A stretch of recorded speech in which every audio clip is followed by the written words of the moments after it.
So I'm in my little tap dance class as a kid at, I think it was George something's studio in Somerset, New Jersey. And, my mom comes in the door and she looks at me and she says, "You got it." And I knew what she was talking about. I got the part to play Scooter Computer on Schoolhouse Rock.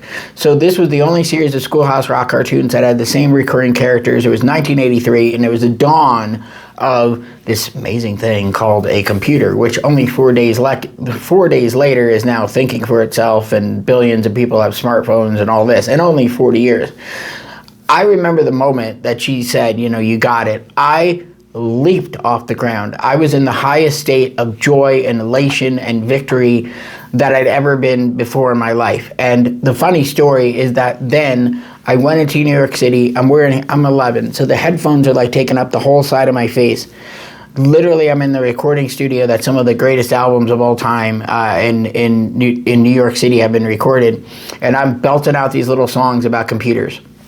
I'm now rubbing my nose. Okay. I nail it.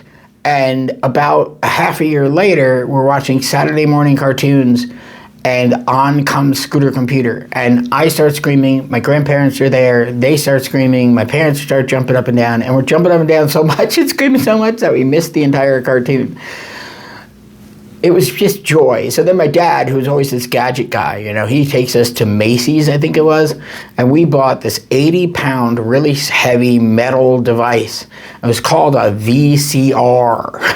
And the next weekend, and every weekend after that, I would be recording the Saturday morning cartoons to grab Scooter Computer, and it was just awesome. But again, like I told you in the other video, I'd go to school, I'd say, "Hey, I'm Scooter Computer," The other kids weren't really interested in that, but to me, I knew I was on my way to a brilliant career in acting and theater.